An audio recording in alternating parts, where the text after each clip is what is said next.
primero quiero agradecer a quienes se han conectado. Sabemos que mientras más avanzamos en el año, más difícil es apartar tiempos, especialmente en el ámbito educativo. Y especialmente quiero agradecer a Rodolfo, que se ha hecho el tiempo con gran gentileza, porque la verdad es que estos son solo voluntades movilizadas en común, ¿eh? No tenemos ningún convenio por medio, nada. Así es que cabe agradecerlo grandemente, más aún que la semana pasada él vino en persona aquí al pueblo, lo invitamos a una reunión allí en las jornadas Mari Carmen Moreno, así es que ya dos veces nos ha regalado su tiempo y nosotros quedamos muy interesados en la perspectiva que él ha ido desarrollando a lo largo de sus años de investigación, de trabajo, de leer, reflexionar, investigar y producir también textos académicos, producir docencia, docencia a partir de conocimiento propio, porque nos parece fundamental poder abordar de manera más profunda, con fundamentos apropiados, la dimensión llamada socioemocional o la importancia de las emociones en el ámbito educativo. Creemos que hay muchas precisiones que hacer, hay que poner contenidos que tengan que ver precisamente con una fuente autorizada como la de Rodolfo. La primera vez que lo oímos, hace un año ya prácticamente, dijimos, por aquí va la cosa, así es que tuvimos unas conversaciones y de ahí Rodolfo ha tenido la voluntad de participar de estos espacios que esperamos que haya varios más de aquí por delante. Para quienes no lo conocen, Rodolfo es psicólogo, doctor en psicología, ha hecho muchos trabajos de investigación, docencia y ha escrito en relación a las relaciones entre pedagogía y emociones. Él es académico de la Universidad Mayor, de la Escuela de Psicología de la Universidad Mayor. Y bueno, les dejé yo cuando enviamos las invitaciones, hay un link a su sitio web, lo vamos a colocar después en algún momento en el chat por si alguien quiere explorar videos, textos y la perspectiva que él tiene de los temas que ha investigado. No, yo creo que no queda más, en realidad vienen a oírlo a él, no a mí, así es que dejar a Rodolfo para que pueda desarrollar lo que tiene preparado para hoy. Gracias, Rodolfo. Muchas gracias, Sergio. Voy a compartir una presentación y comenzamos. Solamente dime si se ve. Ah, tengo que ponerlo además. ¿Se puede ver la presentación ahora? Mm, Ahora sí, ahora está en modo Sí. Ok. presentación. Bueno, muchas gracias, Sergio, por la invitación. No, al contrario, es un agrado poder compartir ideas, reflexionar. Fue muy interesante la jornada de la semana pasada en el liceo, no me acuerdo el nombre, Meyer o algo así, ¿no? Un liceo artístico. Conocí gente muy interesante, como el equipo que trabaja junto a la psicóloga que vi por ahí recién, Claudia, no retuve el apellido. Así que muy nutritivo para mí participar de estas instancias, eh, y me hace pensar también en las cosas que me interesan desde diferentes perspectivas. De hecho, te quería agradecer, Sergio, particularmente que le hayas puesto a esta jornada, presentación, conversación, pedagogía y emociones, ¿vale? Porque en un afán de tratar de ser medianamente riguroso con el título, eh, voy a tratar de presentar una propuesta respecto de cómo se relacionaría o se integrarían estas dos formas de funcionamiento humano. La primera que tiene que ver con la enseñanza y luego la dimensión emocional de ese proceso.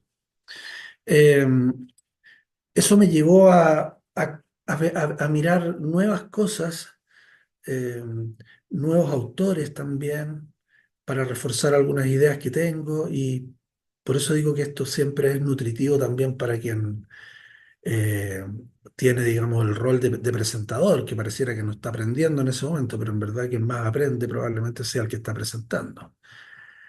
Entonces, quiero presentar, como decía, una relación, un análisis de una posible relación entre pedagogía y emociones, para lo cual me fui primero a la definición original, etimológica de pedagogía, que viene del griego paidagogía, y que se pronunciaba así, gracias a Google Translate. Eh, y se define como la ciencia que se relaciona con la educación y la enseñanza. Y puse ahí en negrita la enseñanza, porque principalmente vamos a hablar acerca de la pedagogía como enseñanza. En realidad incumbe a todas las caras de la ciencia. En otras palabras, es todo lo que tiene que ver con la teoría del desarrollo y el aprendizaje.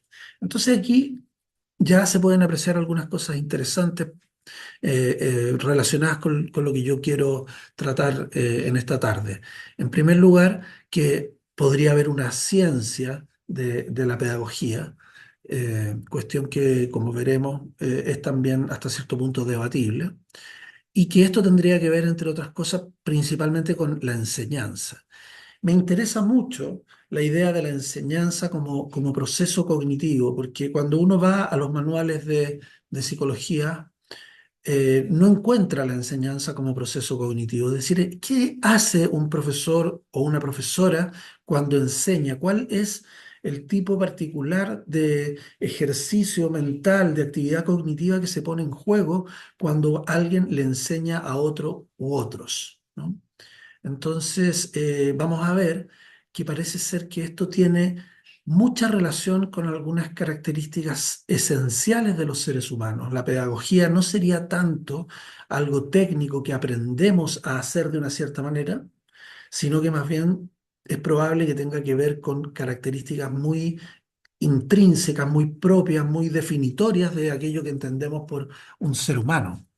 Eso no implica, por cierto, o no excluye, por cierto, el hecho de que todo aprendizaje que pueda fortalecer esta práctica siempre es bienvenido, pero parece ser que esto es mucho más un proceso intuitivo, humano, esencialmente humano de lo que se cree y mucho menos una cuestión técnica, una cuestión de aplicar metodologías, eh, procedimientos, etcétera. Por allí quiero comenzar a hacer la reflexión. Y para hacer esta reflexión, me pareció interesante eh, conectar con algunas ideas que tenía Miguel de Unamuno hace ya bastante tiempo, más de un siglo, respecto de la pedagogía, ¿no? Miguel de Unamuno, en su última época, como filósofo y como escritor, fue muy crítico de la pedagogía. Dice cosas como, por ejemplo, lo que aquí está citado, dice, yo, señor, apenas creo en la pedagogía como ciencia independiente. Y cuando veo cómo ha trastornado los espíritus de no pocos maestros, creo aún menos en ella. No parece, sino que los niños se hicieron para la pedagogía y no esta para aquellos.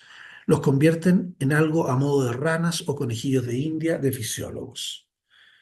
Me parece esto ya muy provocador, sobre todo porque Miguel de Unamuno llega a este tipo de planteamientos tardíamente en su vida.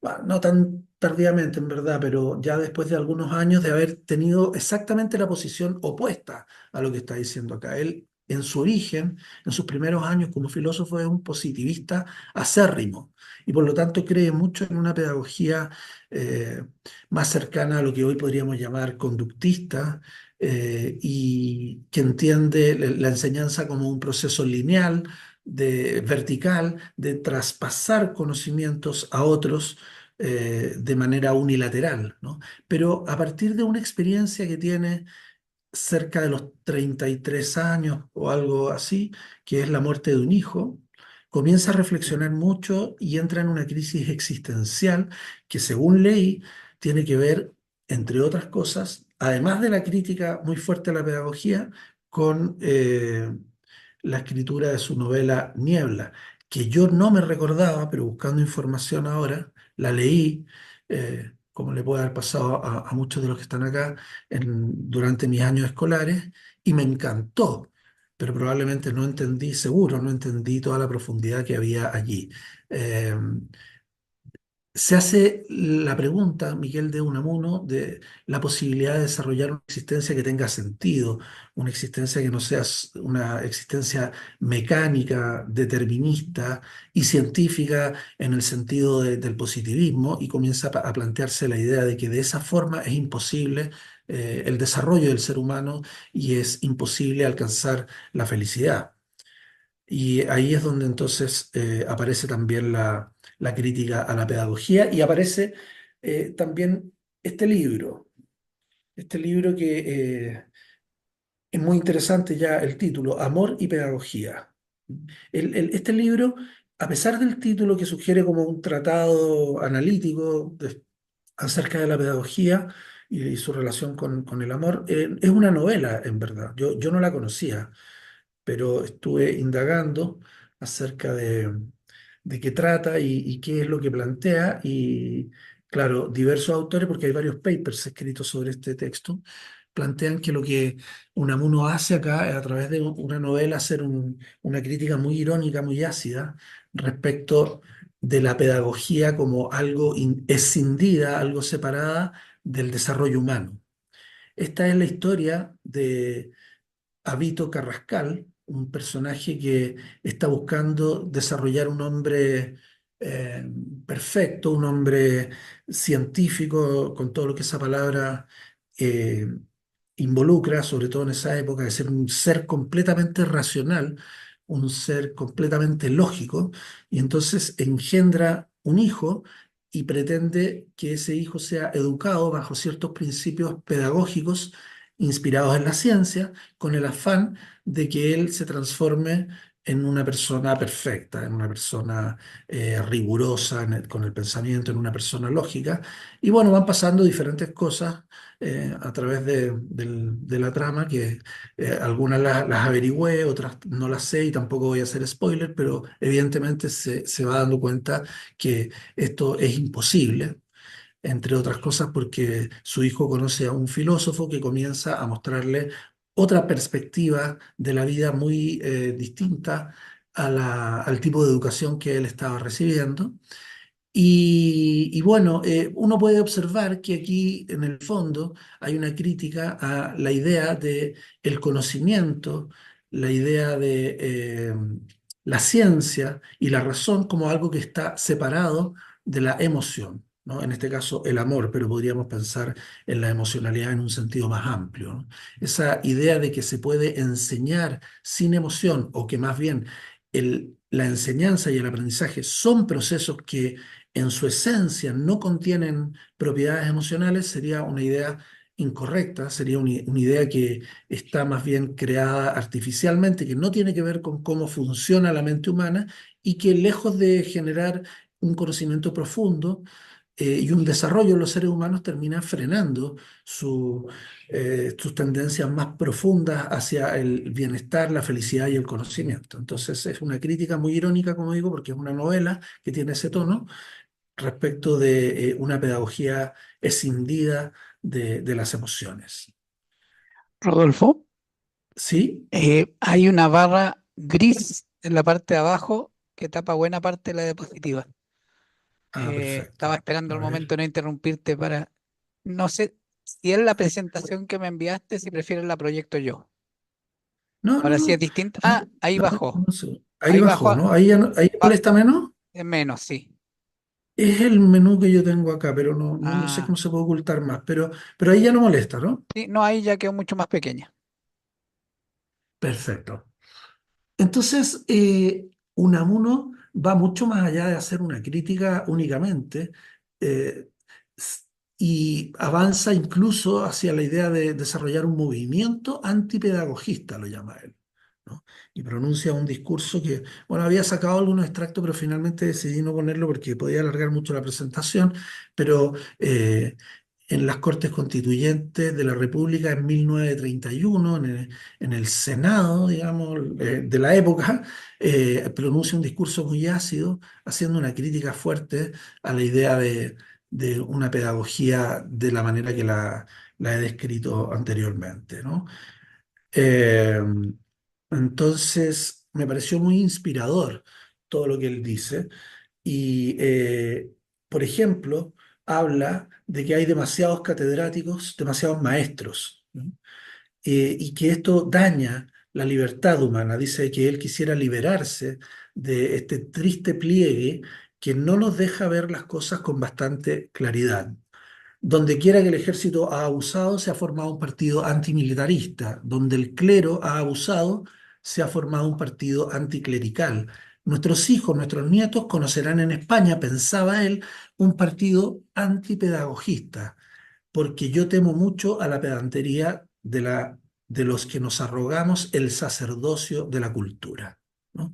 Entonces, bueno, no terminó pasando esto, entre otras razones, probablemente porque la pedagogía también se ha ido flexibilizando, ha ido adquiriendo otras características. El constructivismo ha tratado de colocar al estudiante en el centro del proceso, las emociones comienzan a ser cada vez más consideradas y bueno, no hemos creado un partido antipedagogista, ni hemos buscado eliminar la pedagogía, muy por el contrario, lo que hemos hecho es tratar de reformar los orígenes de una pedagogía que está basada en la rigidez y en el autoritarismo para crear una pedagogía que esté más centrada o se parezca un poco más a lo que somos los seres humanos. Esa pedagogía original tiene mucho de disciplina, ¿no? Está en la idea del central de esa pedagogía original se encuentra el hecho de que el aprendizaje requiere rigor, requiere disciplina y requiere un control conductual de la disciplina. Por lo tanto, una herramienta fundamental para que la gente aprenda son los premios y los castigos, y sobre todo los castigos en aquella época, ¿no? Bueno, esto es anterior a Unamuno, pero de alguna manera uno puede entender que está criticando esa visión que Goya plasmó en un cuadro y que llamó La letra con sangre entra, ¿no? Y que se ve ahí a alguien así como un profesor o un sacerdote o alguien que está a cargo de un grupo castigando físicamente a otro que probablemente ha cometido un error. Algo que tristemente sigue de alguna manera presente hasta nuestros días, no de esa forma tan dramática como el castigo físico, pero a pesar de ya, ¿cuántos serán? 80 años de que Piaget eh, escribe acerca del error y nos dice que el error es la fuente más importante para el aprendizaje. Uno puede constatar que sigue presente en nuestras culturas educativas la idea de que el error es un problema y de diferentes maneras los estudiantes cuando cometen errores son castigados, afortunadamente no de forma física, pero sí a través de una mirada un poco descalificadora, a veces un poco de ridicularización, a veces un poco de ironía. Digamos que el error no es bien considerado, no es considerado en absoluto una oportunidad de aprendizaje, con lo cual algo de esto queda bastante poco por suerte, ¿no? Hemos avanzado muchísimo, pero todavía quedan algunas raíces de esto, ¿no? Aquí hay otra imagen que puede sugerir que esa pedagogía de alguna manera ha estado presente todavía en las últimas décadas, sobre todo del siglo pasado. Eh, y hoy, actualmente, si bien eso no está presente, seguimos atados a una mirada rígida eh, respecto del papel que las emociones juegan en el proceso de enseñar y también de aprender. Y yo sostengo que hemos pasado de una pedagogía basada exclusivamente en el miedo a la creencia actualmente de que la pedagogía tiene que estar basada exclusivamente en la alegría, en la felicidad, en el entusiasmo, lo cual podría ser otra forma de rigidez.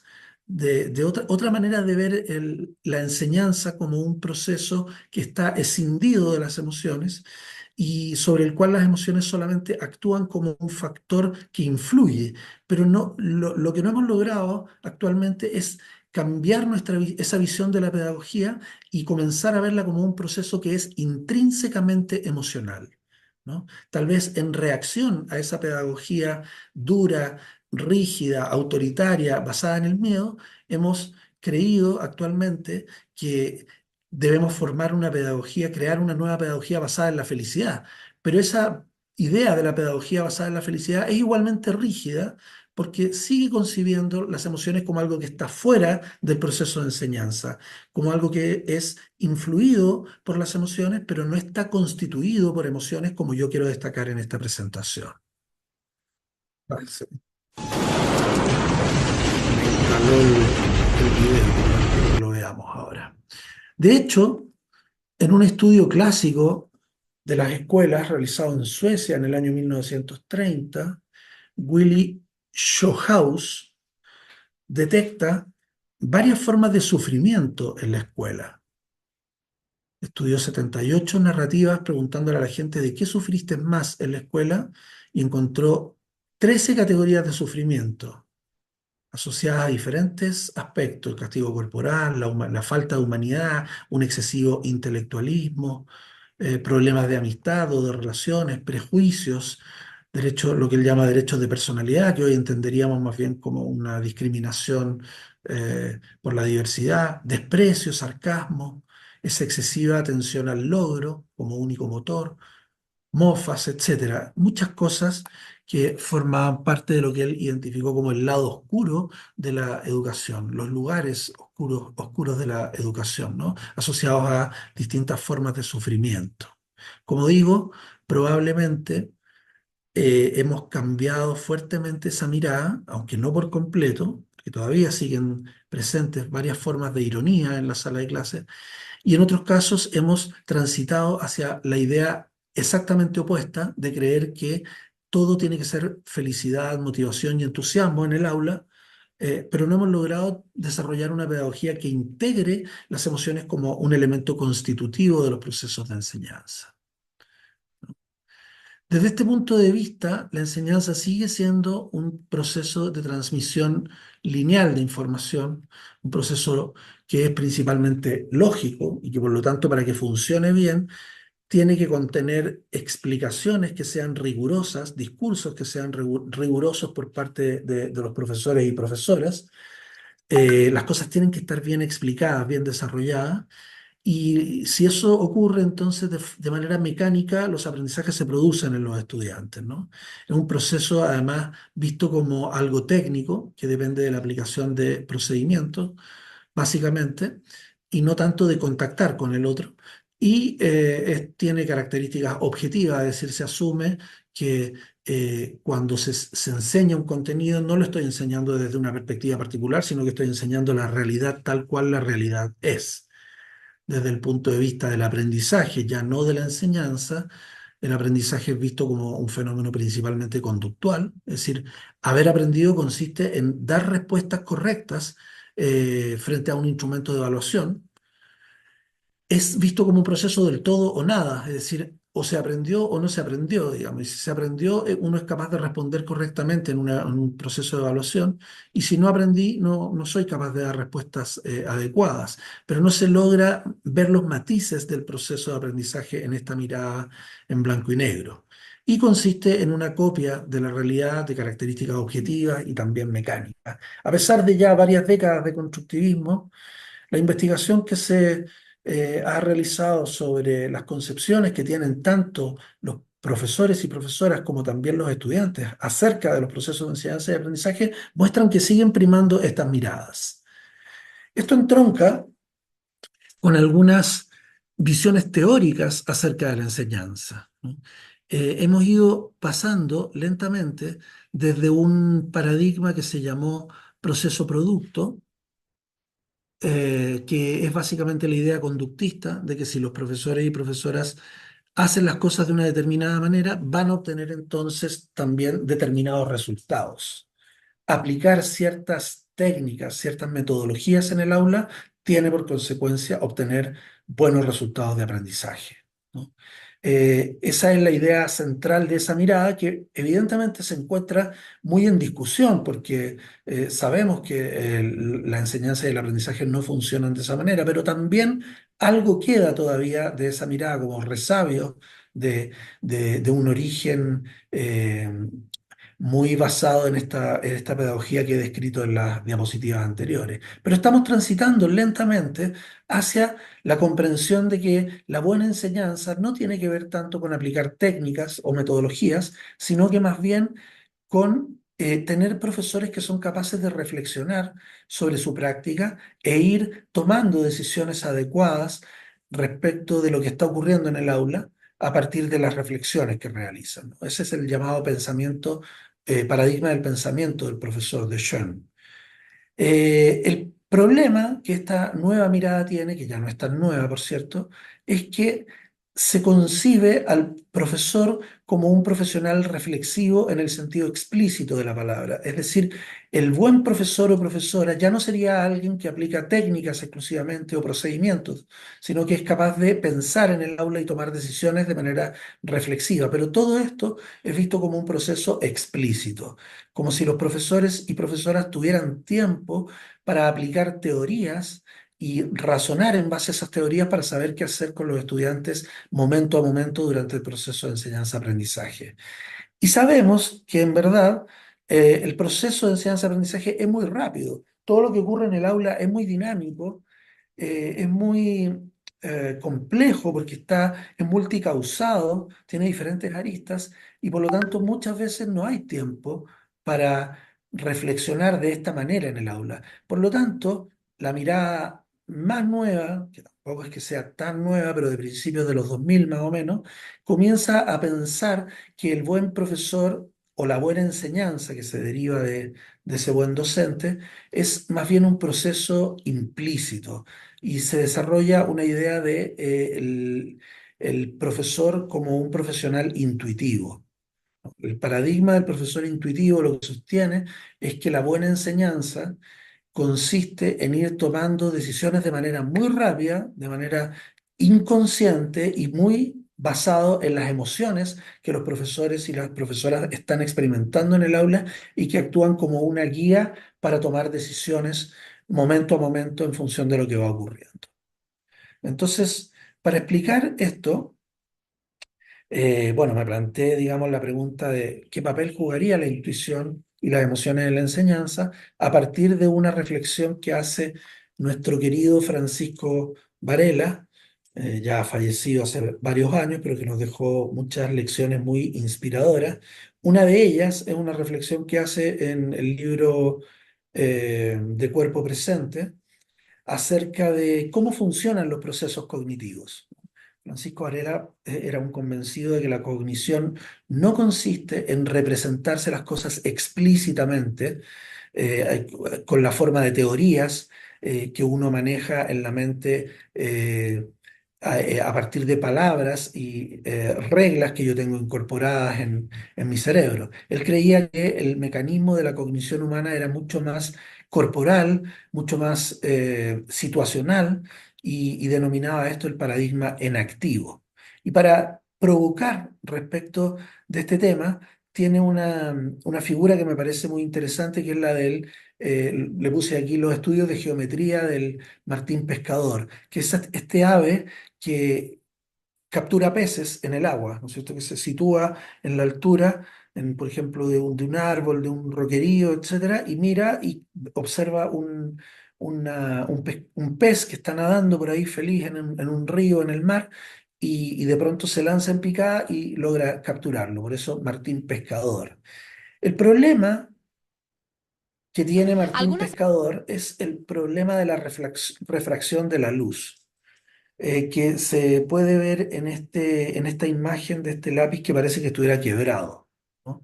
Cuando un elemento es visto debajo de la superficie, debajo del agua, digamos, nosotros tenemos una percepción incorrecta del lugar donde se encuentra ese objeto o ese pez o lo que sea, porque hay un problema con la reflexión de la luz que hace que se distorsione la ubicación exacta de lo que sea que esté debajo del agua.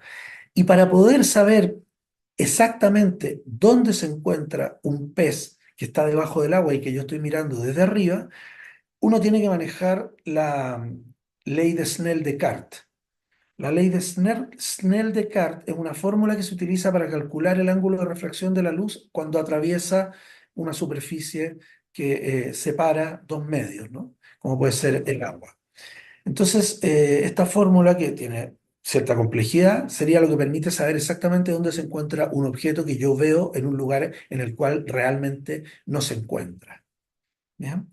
Entonces, Varela plantea lo siguiente, dices, ¿será que Martín Pescador conoce la ley de Snell-Descartes y por eso es capaz de lanzarse en picada muy rápidamente y capturar un pez que se encuentra en un lugar donde yo no lo veo? ¿no? Donde yo no lo veo exactamente. Y obviamente Varela responde que eso no es así, ¿no es cierto? Que eso es absurdo, que los animales no se comportan eh, adaptativamente respecto de su medio ambiente a partir de conocer teorías, ¿no? Eso es bastante obvio y él lo plantea de una manera irónica, ¿no es cierto?, provocativa, que me parece muy interesante, pero alguien podría pensar que en el caso de los seres humanos la situación es distinta, puesto que nosotros tenemos una corteza cerebral mucho más desarrollada, ¿no es cierto? Un lóbulo frontal particularmente amplio. Podríamos pensar que, por ejemplo, en el aula, las y los docentes toman decisiones de esta manera, como lo pone Varela, a partir del manejo de teorías, fórmulas, ¿no? Sin embargo, por experiencia, todos sabemos que esto no es así, ¿no?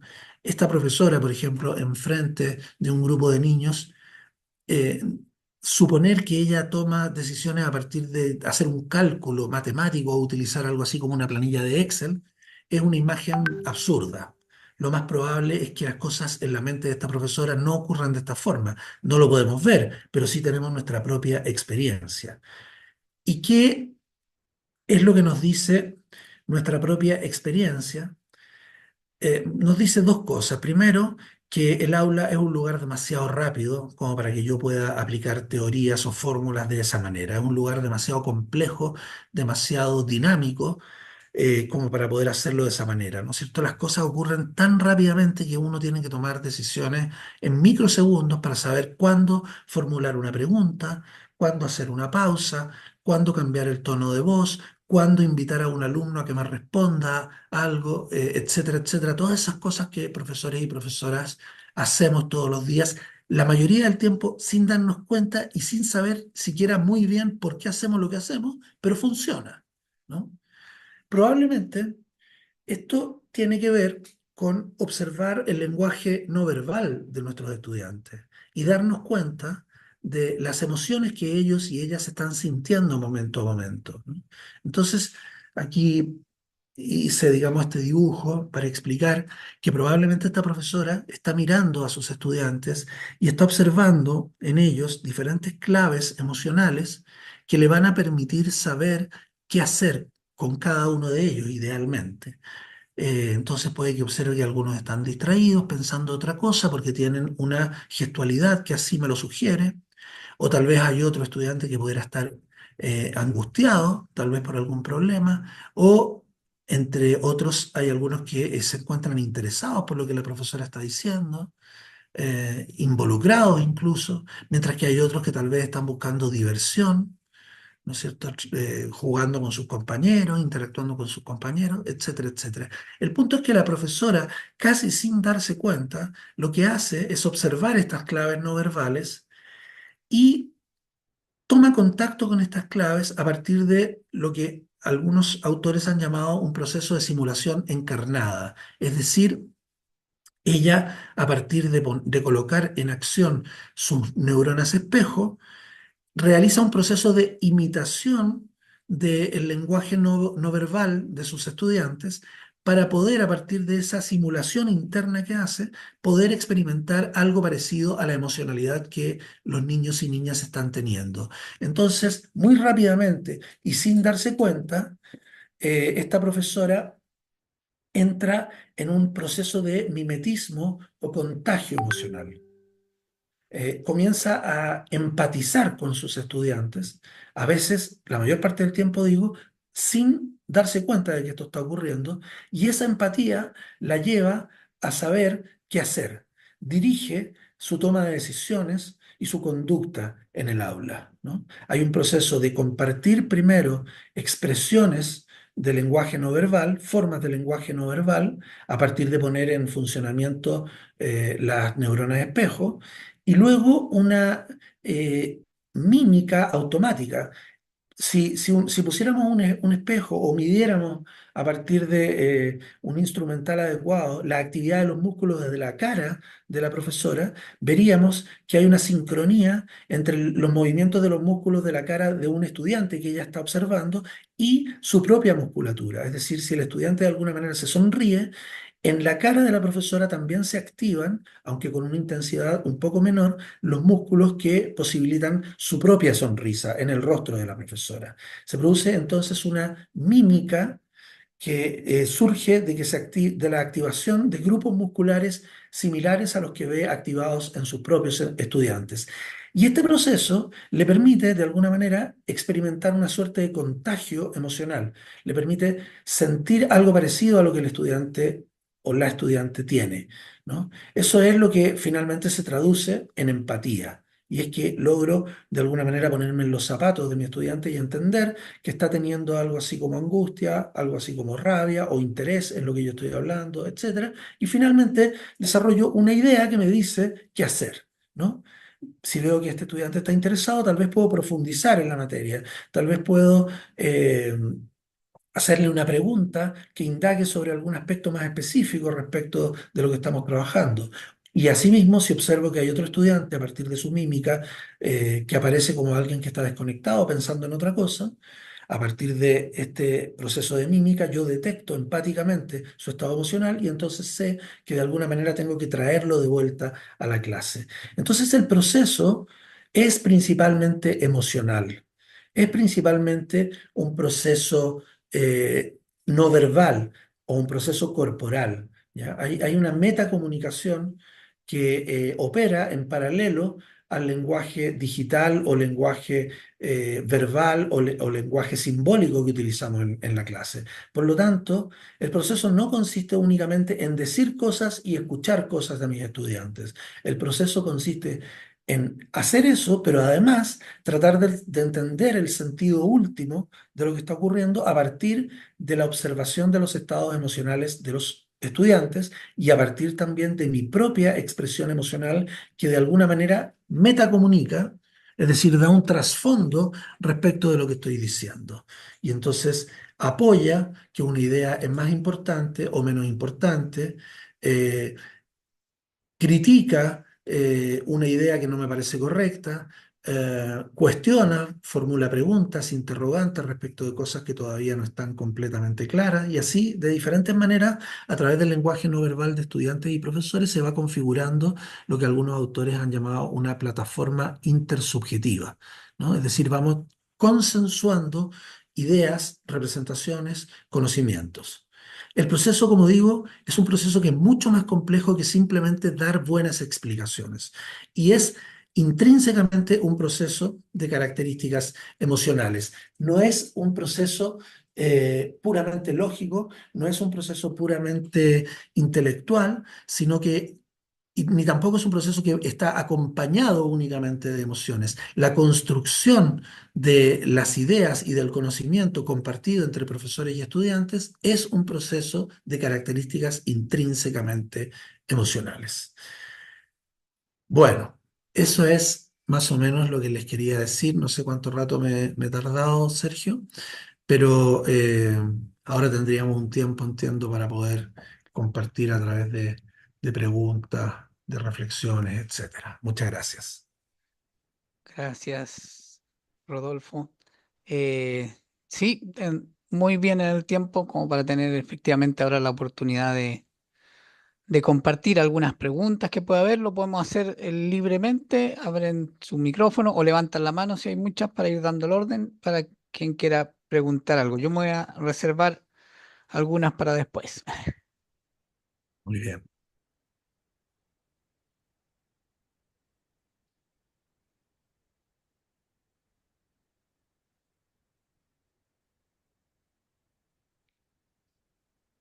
¿Alguien tiene alguna consulta?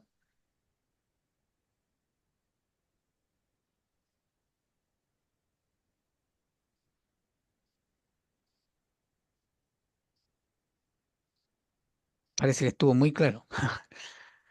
Yo voy a plantear una mientras se inspiran. Muy Eh, bien. Pensando en lo que pudimos oírte también la semana pasada, me parece que sería interesante compartir algunas, voy a decir, prevenciones respecto al uso que se hace del, especialmente el término socioemocional o el enfoque que en general se le quiere dar al trabajo sobre emociones, ¿eh? Porque después de la pandemia ha habido una explosión de interés por esta temática, pero no necesariamente con un enfoque adecuado o un enfoque completo. Se ha hecho mucho énfasis en las emociones, poco en la relación, como tú nos estás planteando, intrínseca con el proceso de enseñanza o con las experiencias de enseñanza. Y tampoco se ha hecho el equilibrio, si utilizamos el término que más se usa de socioemocional, tampoco se hace el equilibrio entre la dimensión relacional de las emociones para desarrollar algo más que un manejo de las propias emociones, ¿no? Que es como a lo que termina tendiendo muchas veces el abordaje de las emociones en la escuela, como para mantener el control de los desbordes, del descontrol, ¿no? De las emociones. ¿M? Y es mucho más, en realidad, el desafío, es mucho más rico, más diverso. Entonces, creo que sería bueno que compartieras algunas de esas prevenciones que enunciaste o algunos de esos resguardos que tú tienes al uso del término finalmente que revelan, que entiendo de algún modo, un enfoque que no sería el más adecuado. No sé si puedes Ujú. compartirnos algunas ideas sobre eso. Sí, por supuesto, sí, muy interesante, Sergio. Muchas gracias por esa pregunta.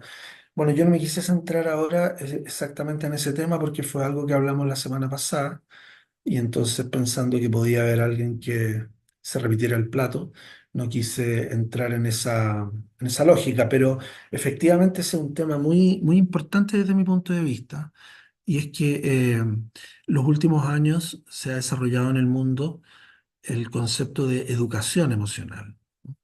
Entonces, esto ha ido adquiriendo una fuerza tremenda en la cultura educativa, al punto que hoy en día prácticamente todo el mundo cuando piensa en emociones piensa bajo esta lógica de la educación emocional, ¿no? La educación emocional es una categoría, una manera de mirar el papel de las emociones en los procesos educativos que está centrado, que está fundamentada sobre las ideas de la inteligencia emocional, la psicología positiva y el aprendizaje socioemocional. Y cada uno de estos tres pilares que yo llamo de la educación emocional tiene diferentes problemas, ¿no? No sé si ahora sea conveniente explicar eso con detalle, pero en verdad ninguno de ellos tiene demasiada evidencia científica ni se condice adecuadamente con el funcionamiento más profundo de la mente humana que es un funcionamiento que no es dualista. ¿Ya? En verdad, nosotros no tenemos, por ejemplo, un tipo de aprendizaje que sea exclusivamente socioemocional y otros aprendizajes diferentes que tienen que ver con matemáticas, lenguaje, etcétera. Ni tampoco tenemos emociones positivas y negativas, como muchas veces se argumenta desde la lógica de la psicología positiva, ¿no? Ni tampoco hay una primacía de la razón por sobre la emoción, como se deja entrever a partir de la lógica de la inteligencia emocional. Entonces se trata de tres enfoques que tienen diferentes problemas y que han ido instalando una idea respecto de cómo abordar las emociones que desde mi punto de vista es completamente inadecuada. Pero no soy solamente yo, digamos, porque yo quién soy para estar diciendo estas cosas. Hay muchos autores que han debatido sobre este punto con muy buenos argumentos, haciendo críticas muy profundas. Eh, si alguien está interesado en el tema, me escribe, yo le puedo compartir bibliografía.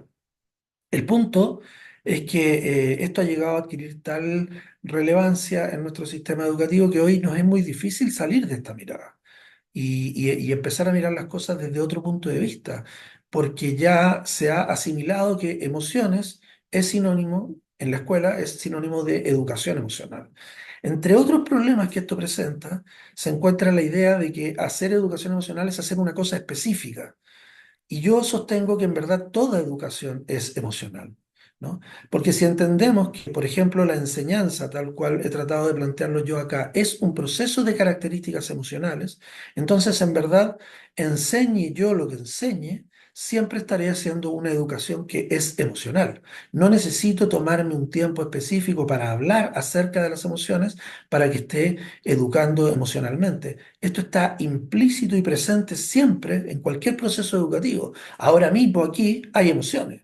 Habrá gente a la cual le hará sentido esto que yo estoy diciendo y estará entonces interesada y a lo mejor su corazón late un pelito más fuerte al escuchar esta idea. Y también habrá otros a los cuales esto les moleste profundamente porque choque con sus creencias previas y considere que yo estoy diciendo algo que no tiene mucho sentido. En ambos casos están las emociones presentes. No existe algo así como un pensamiento que no sea emocional. No existe construcción de conocimiento, no existe aprendizaje, ni tampoco enseñanza que no tenga características emocionales. Y la llamada educación emocional ha instalado la idea de que se trata de otra educación diferente que se realiza en algún momento y en alguna parte específica del currículum y no es parte constitutiva del proceso educativo. Y eso a mí me parece muy problemático y estoy, digamos, en la tarea de tratar de aportar con la construcción de un modelo distinto. Porque tampoco se trata solamente de hacer la crítica, ¿no? La idea es también poder avanzar hacia construir una mirada alternativa, una forma de proceder que sea alternativa. Y en eso hemos estado los últimos años, junto a un equipo de gente, tratando de construir una mirada de las emociones que venga desde abajo, no la mirada de expertos que desde la inteligencia emocional nos dicen qué tenemos que hacer en la escuela, sino que más bien investigando lo que los profesores y las profesoras hacen, tratar desde ahí entender cómo las emociones operan en el aula y no al revés, una educación más bien pensada desde abajo hacia arriba que desde la mirada de expertos que están ahí, digamos, en sus pupitres, eh, ¿cómo se dice?, en su escritorio. Pensando hacia abajo qué es lo que tienen que hacer los profesores. Me parece que eso no funciona, está condenado al fracaso. Y de hecho yo creo que después de ya más de 3 décadas de educación emocional, no son demasiados los cambios en un sentido positivo que hemos visto. ¿Sí? Los estudiantes están cada vez más aburridos, cada vez más están mirando otro tipo de modelos distintos a los que uno puede encontrar en el aula, están interesados en otras temáticas y los profesores están muy estresados, tratando de estar felices todo el tiempo y promoviendo estados de entusiasmo en sus estudiantes de una manera tal vez muy artificial. Entonces, yo creo que nada de esto hace sentido. Yo creo que eso se vio desde un principio, ¿no? Que se trataba de una lógica que no era propiamente educativa, pero de alguna manera mi impresión es que las escuelas y los profesores y profesoras se han visto derrotados por este modelo tan potente, esta industria de la felicidad, como lo dice un autor, y han bajado los brazos y han terminado por decir, bueno, vamos a tener que hacer esto, ¿no? Pero yo creo que no les hace verdadero sentido a la gran mayoría que ve que su labor va por otro lado, ¿no? Entonces, bueno, no sé si te refieres a eso, pero eso es lo que a mí me surge a partir de lo que tú me estás comentando. Sí, me refiero a la tensión que se produce frente a una necesidad evidente. O sea, aquí ha habido un vacío en abordar esta dimensión humana en el espacio educativo. Creo que el exceso de academicismo, por un lado, un poco el prestigio de cierta asignatura, el peso de los diseños curriculares, y por otro lado, la situación de la sociedad también ha llevado a la necesidad de abordar algo que en realidad es clínico en un espacio educativo, ¿no? También obviamente hay necesidades clínicas, pero no es lo propio de lo educativo, ¿no? Ujú. Eh, y bueno, la pandemia creo que de algún modo instaló un discurso o lo aumentó, lo potenció, que hace hablar de esto y buscar formas de resolverlo. ¿M?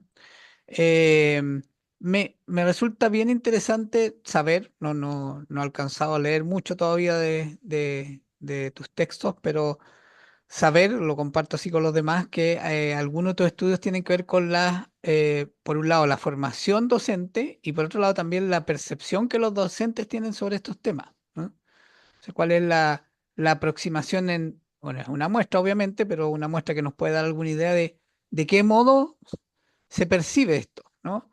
No sé si nos Claro, podrías compartir brevemente algo de eso, porque puede dar cuenta del estado de situación y también aclararnos cuál es el desafío para abordar esta cuestión, claro. ¿no? Sí, por supuesto.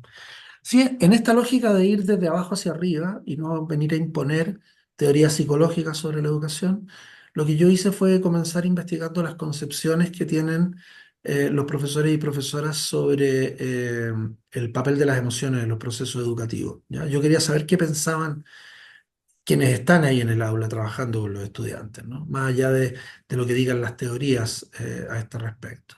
Y encontramos cuatro concepciones eh, que se manifiestan con más frecuencia entre profesores y profesoras respecto a este tema. Cuatro modos de ver el papel de las emociones en los procesos educativos, ¿no? Eh, Esos cuatro modos finalmente se han resumido por cuestiones metodológicas en tres grandes miradas que luego las seguimos estudiando, por ejemplo, en la formación inicial docente. Camila, que está por aquí presente, que es coautora de un trabajo que hicimos, participó en ese estudio que ya tenía que ver no con las concepciones de los profesores, sino que con la formación emocional inicial docente, ¿no? O sea, basado en esta comprensión de las miradas que profesores y profesoras tienen respecto del papel de las emociones en los procesos educativos, comenzamos posteriormente a investigar de qué manera se podrían favorecer procesos de formación emocional en las distintas universidades que forman profesores, ¿no? Entonces, para compartir, como dices tú, algunas ideas respecto de esto, nosotros identificamos tres grandes concepciones, ¿ya? Una primera concepción, que afortunadamente no es la más popular, la llamamos reduccionismo conductual, que son aquellos profesores y profesoras que en verdad están muy centradas en la conducta y no tanto en lo que la gente siente, los estudiantes sienten cuando están en el aula y cuando están tratando de comprender una nueva idea, un nuevo procedimiento, un aprendizaje, ¿no?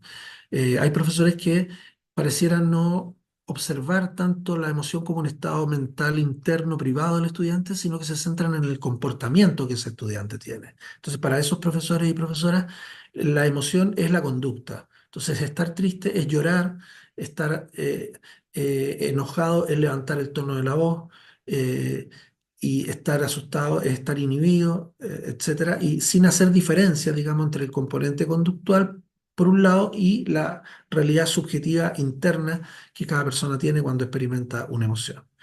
¿Ya? Eso podría ser lo más parecido a esa idea de la pedagogía que criticaba tanto Miguel Unamuno, ¿no? Una pedagogía centrada en el comportamiento exclusivamente, muy en sintonía con los enfoques conductistas respecto de la educación, ¿no? De la enseñanza y el aprendizaje. En el otro polo encontramos profesores y profesoras que tampoco son la mayoría, en este caso desde mi punto de vista, desafortunadamente, porque es la concepción eh, que a mí más sentido me hace, pero también es la concepción que está como más en línea con lo que dicen los grandes autores y autoras sobre el papel de las emociones en los procesos cognitivos. Por ejemplo, hemos seguido mucho la investigación de Lisa Feldman Barrett, que es una neurocientífica que tiene tal vez el modelo más eh, desarrollado, exhaustivo y que mejores explicaciones da actualmente el papel que las emociones juegan en los procesos cognitivos. Esa concepción la llamamos integración emocional cognitiva y es la creencia de que las emociones son el punto de partida de todo aprendizaje, ¿no? Eh, Cuando los estudiantes aprenden algo, lo primero que tienen es una emoción que los conecta con ese contenido de aprendizaje, ¿ya? Entonces, aprender desde este punto de vista no es realizar una copia de la realidad, no es hacerme una foto de lo que está en el texto, de lo que dice mi profesor o de la realidad como tal, digamos. Aprender es conectar emocionalmente con una temática y desde ahí avanzar hacia la construcción de palabras, teorías, ideas, representaciones mentales. Pero el punto de partida desde este enfoque es siempre una conexión emocional con el contenido de aprendizaje, ¿no? Entonces aquí no hay dualismo. Aquí la emoción y cognición forman parte de un continuo. Es decir, cuando aprendo, lo que hago de alguna manera es transformar mis sensaciones, mis emociones respecto a un contenido de aprendizaje en palabras, en símbolos que me permiten comunicar y hablar acerca de aquello. Pero todo tiene un origen en esa conexión emocional, ¿no? Por eso podría explicar, tal vez, el hecho de que en muchas ocasiones nosotros sabemos las respuestas correctas respecto a un tema, pero tenemos comprensiones que son en un comienzo más bien intuitivas. y que todavía no han avanzado hacia la formulación de representaciones como palabras, imágenes u otro tipo de simbolismo que me permiten comunicar lo que yo estoy pensando, ¿no? Porque estoy tal vez en el primer estadio del aprendizaje, que es más bien de características emocionales o intuitivas, ¿no? Entonces, quienes ven el proceso de aprendizaje de esa manera no hacen separación entre emociones y cognición, lo ven todo plenamente integrado, y las emociones son la parte más sustantiva. Dijimos en algunos artículos, las emociones son el centro del aprendizaje, porque desde ahí parte todo. Las emociones no acompañan el aprendizaje, sino que desde ahí el aprendizaje se configura como tal, ¿vale? Y en tercer lugar, la mirada más popular respecto a este tema, que nosotros hemos visto, digamos, con muestras más o menos relativamente grandes. O sea, en mi tesis de doctorado yo trabajé con 1.500 profesores, y la gran mayoría de los profesores ve las cosas desde una mirada que le llamamos la influencia de las emociones en la cognición, que es una idea muy parecida a la de la inteligencia emocional. Entonces, desde este punto de vista, aprender es un proceso cognitivo estrictamente representacional, consiste en hacer mapas o fotografías respecto del mundo, y las emociones acompañan este proceso o forman parte del contexto en el cual este proceso se da. Entonces yo tengo cognición por un lado y emociones por otro lado. No se trata aquí de una integración entre estos dos procesos, no se trata de que estos dos procesos formen parte de un continuo. Son dos procesos claramente diferenciables, y uno de ellos influencia al otro. Las emociones influencian el aprendizaje o la cognición. Esta es la mirada más popular, la mayoría de la gente piensa así porque es la mirada que está culturalmente instalada y que ha sido reforzada ya durante más de 3 décadas por los preceptos de la inteligencia emocional. Además, desde esta perspectiva, se asume que toda emoción desagradable, las emociones llamadas de valencia negativa, como la rabia, la tristeza, o el miedo, la vergüenza, influyen negativamente sobre el aprendizaje. Entonces, si tengo tristeza, aprendo menos; si tengo rabia, aprendo menos; si tengo vergüenza, aprendo menos; si tengo miedo, aprendo menos. ¿Ok? Y si estoy feliz, si estoy entusiasmado, entonces aprendo mucho más. ¿Vale? Eso es muy intuitivo, digamos. De alguna manera, cual más, cual menos, todos pensamos de esa forma, pero el problema es que las cosas no son de esa manera. De hecho, muchas veces una emoción como la alegría puede ser más un problema que un aporte. Es desagradable decir esto, ¿no es cierto? Porque todos queremos estar felices. Uno no quiere sentirse desagradado, pero muchas veces aprender tiene que ver con experimentar rabia. Por ejemplo, cuando me choca lo que alguien me dice, ¿no? En ese momento yo pongo en juego todos mis conocimientos, mis argumentos para poder debatir, y reflexiono respecto de lo que me están diciendo porque no me gusta, ¿no? O a veces cuando escucho cosas que no se relacionan adecuadamente con mis ideas, eso me puede producir también frustración. Y esa frustración, lejos de ser un problema, puede ser un motor para el aprendizaje, ¿no? O a veces hay contenidos de aprendizaje que me producen tristeza, ¿no? O sea, si voy a hablar de las guerras experimentadas por la población en el mundo, por tocar un tema contingente, bueno, esperaría yo que eso genere mucha tristeza en quienes tengan que participar de un aprendizaje de un contenido de esas características. Pero ese miedo o esa tristeza no son un problema para aprender, sino que muy por el contrario son un elemento que moviliza el pensamiento, que moviliza la construcción de reflexiones, de ideas. Porque el aprendizaje no es un proceso cognitivo que está separado de la emocionalidad, sino que, como ya he dicho, se trata de algo que está plenamente integrado. Entonces, bueno, esas son las tres concepciones con las cuales hemos trabajado más fuertemente. La principal, o digamos la más popular, no la principal, es esta última que les he dicho. Y luego hemos tratado o sea, no hemos tratado, hemos investigado de qué manera esto se podría tender a modificar en los procesos de formación inicial docente. En eso estamos ahora trabajando fuertemente, y también realizamos otro estudio previo donde participó Camila, como te contaba. Clarísimo. Se me ocurren dos comentarios que me voy a guardar por ahora, por si alguien tiene alguna pregunta o comentario que quiera hacer. Yo, ¿me escuchan bien? Sí, Moisés. Perdón. Ya, yo, más que, no sé si es pregunta o comentario. La verdad es que yo escuchaba a Rodolfo y me alegra no tener, en principio pensaba que yo era el único que pensaba así. Ahora escuchando a Rodolfo he encontrado a alguien que piensa igual, ya no me siento tan solo. En esto de mezclar la pedagogía con las emociones. No me gusta que esté separado, no me gusta cómo lo han tratado de tratar de que el profesor lo adapte para las clases. Creo que es un conjunto. El problema es qué estamos haciendo para solucionar eso, porque finalmente seguimos avanzando con una disconformidad enorme de los profesores de cómo se está trabajando. Hay para todos los lados. ¿Me explican? Eh, el profesor, yo, bueno, no hace, hace mucho tiempo que salí de la universidad, pero no creo que haya cambiado tanto. A nosotros nos preparan para las clases, para profesor, con teoría, y no abarca todas las teorías. Pero cuando llegamos al aula nos encontramos con una práctica que nadie nos explicó cómo era y nos encontramos con emociones distintas, con situaciones distintas, con cosas que tenemos que enfrentar y no estamos en muchos casos preparados para eso. Entonces, ¿a quién recurre el profesor para pedir ese consejo? Al final se encuentra solo y tiene que ir aprendiendo en son de la marcha. Como decía Rodolfo, en la clase misma, en el aula, es donde se van aprendiendo técnicas para ir trabajando, ¿no es cierto? Para ir creando esta formación. Entonces, él trabajó con los profesores y distinguió estas tres áreas de análisis. Eh, yo creo que también sí, pueden haber otras más, porque cada profesor ha ido incorporando su propio estilo dentro del aula. El problema es cómo aprendemos con eso y preparamos a ese profesor de manera distinta al que está saliendo ahora. Que yo, la verdad es que conociendo muchos casos de los profesores nuevos que han salido, tienen una falencia enorme, que yo no la había visto antes, ¿ya?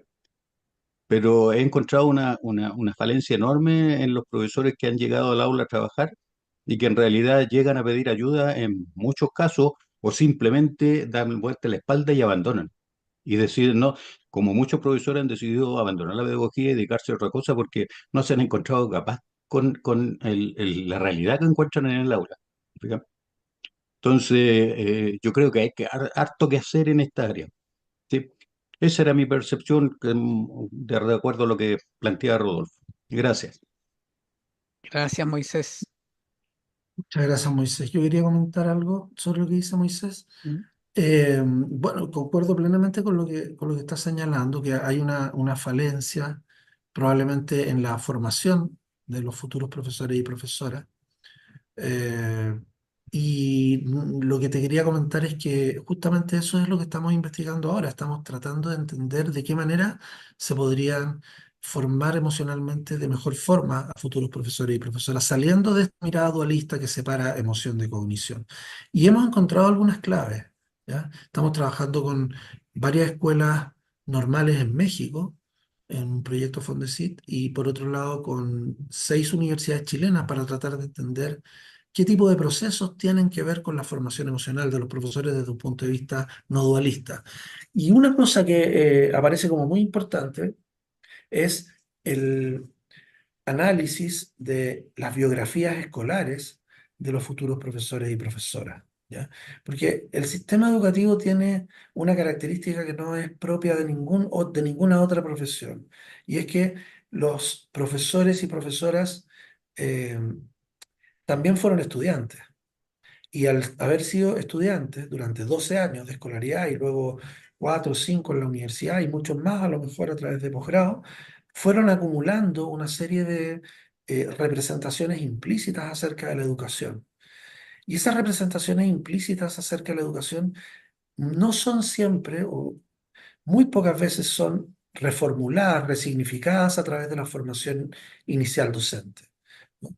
Con lo cual, los profesores cuando egresan a veces han aprendido muchas teorías, tienen nuevos conocimientos acerca de aprendizaje, de enseñanza, de didáctica de las matemáticas, de cómo crear ambientes adecuados en el aula, cómo trabajar de manera inclusiva, etcétera, pero no tienen una modificación de aquellas representaciones más bien de tipo encarnada, de tipo emocional, que fueron adquiriendo producto de 12 años de escolaridad, ¿no? Entonces se produce a veces algo así como una especie de choque entre una teoría que yo he aprendido en la universidad y luego mi hábito, por decirlo de alguna manera más intuitiva, o mi manera de ver el mundo más encarnada y más conectada con mi experiencia como estudiante.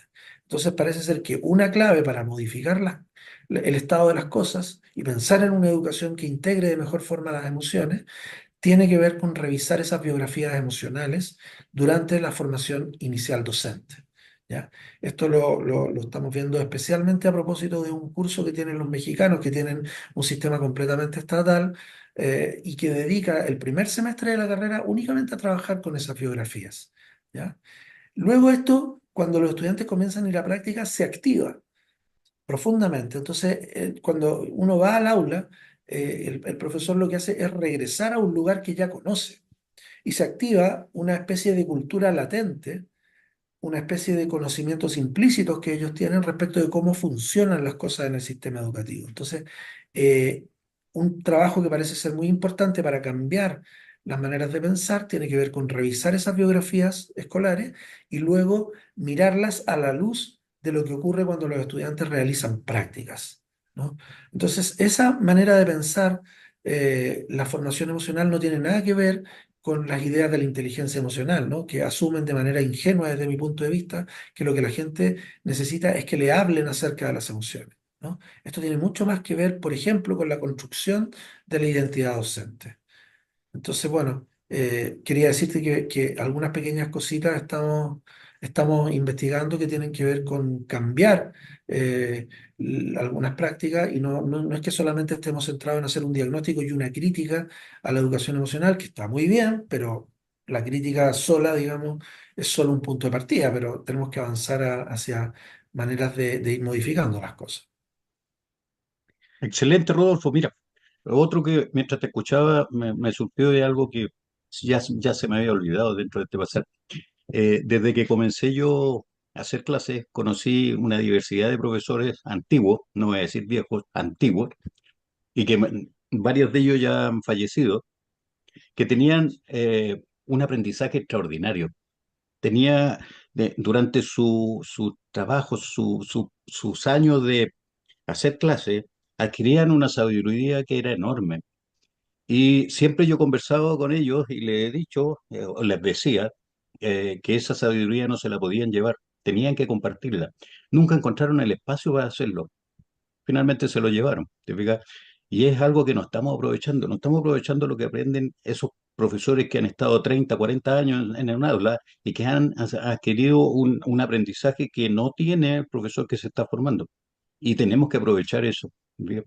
Agradezco tus palabras, me agrada lo que estás haciendo. Ojalá pueda ayudarte en algún momento. Gracias. Gracias, Moisés. Bueno, uno de los propósitos de generar estos espacios es hacer conexiones y construir colaboración, ¿no?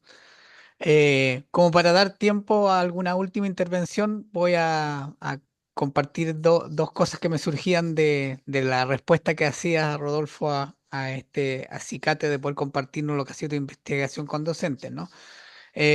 Pensaba un poco también retomando algunas de las cosas que nos compartiste la semana pasada en Quilpué, que hay una tensión entre hacia dónde lleva el sistema educativo, que se parece bastante más a la primera categoría, ¿no? Esta de control conductual, emociones, control conductual, normalizar o estabilizar al que está desbordado, sea de la manera que sea, porque se requiere eso para poder enseñar, ¿eh? Como despejar la variable problemática para entrar a lo propio de la escuela. Esa es como una concepción sistémica, especialmente en un sistema de aseguramiento de la calidad que apunta a los resultados y ciertos resultados, ¿no? Pero pareciera, y lo decías tú la semana pasada, que los profesores a contramarea siguen teniendo internamente una noción vocacional distinta que tiende a hacer algo diferente a eso, ¿no? Y pareciera que de ahí se explica esa segunda categoría grande que encontraba, ¿no? Pero nos queda pendiente la tercera, que es la ideal, ¿no? Y ahí me acordaba de cuando mencionaste el informe de Lorz, más conocido como los cuatro pilares de la educación, ¿no? Donde vamos a suponer que los dos primeros están más o menos abordados, ¿no? Saber conocer y saber hacer. Pero tenemos pendientes otros dos, el saber convivir, y creo que el que más tiene que ver con esto que tú planteas es el saber ser. ¿No? eh, Volviendo a integrar lo que en esta construcción de artefactos para poder abordar lo complejo que es el desafío de la institución escolar, separamos para poder entender y abordar, pero después nos volvemos a juntar. Después no se da la instancia en la cual volvemos a integrar esto que va junto, ¿no? Eh, y ahí donde queda el ser en el proceso de enseñanza-aprendizaje, ¿no? Tanto, y no solo el ser del estudiante, sino también el ser del profesor, del docente. Y hoy día más complejo aún en nuestras comunidades, particularmente en Chile, tenemos otras voces, con otros marcos referenciales, tenemos psicólogos, psicólogas, trabajadores sociales, y es necesario tener esa diversidad, ¿no? Entonces, ¿cómo integramos eso en la construcción del ser de esta institución compleja y relevante que es la escuela, ¿no?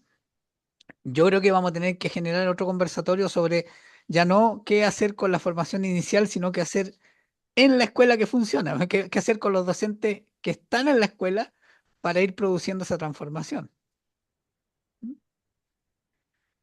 Bueno, Sí. hice relleno. No, no era relleno solamente. Para ver si alguien más quiere preguntar algo o comentar. Y si no, ya iríamos cerrando sin no dejarle la palabra también a Rodolfo. Camila. Yo quería comentar más que nada y tomarme de lo que usted acaba de decir, que muchas veces a mí me pasa que yo ya conozco, incluso tengo nociones de este tema. A mí me pasa que incluso al ejercer a veces siento o me cuestiono yo misma si estaré aplicando bien lo que ya sé, si estaré haciendo buenas prácticas docentes. Y siempre me estoy haciendo preguntas. Por ejemplo, ahora justamente quería preguntarle al profesor si es de ayuda, obviamente, las preguntas metacognitivas y qué otras prácticas o qué otras ideas me podría dar como para refrescar un poco todo y aplicarlo en el día a día. Las preguntas Sería de mucha ayuda metacognitivas, para mí. mm, las preguntas metacognitivas para los estudiantes o para ti como profesional, como docente. Ambos, ambos. Ujú.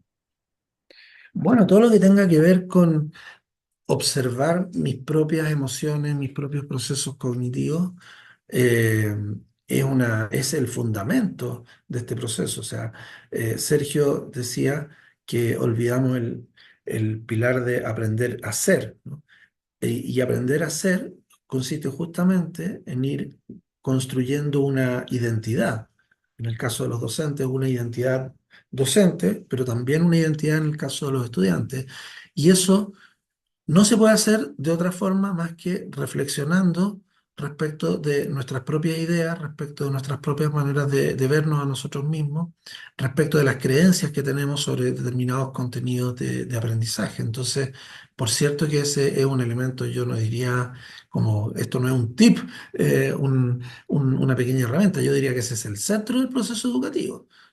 El cuestionar lo que yo creo acerca de algo o lo que yo creo acerca de mí mismo es prácticamente el fundamento del proceso educativo, porque cuando aprendo matemática, en el fondo lo que yo estoy haciendo es cuestionar una idea implícita que tengo acerca de eh, las matemáticas intuitivas, ¿no?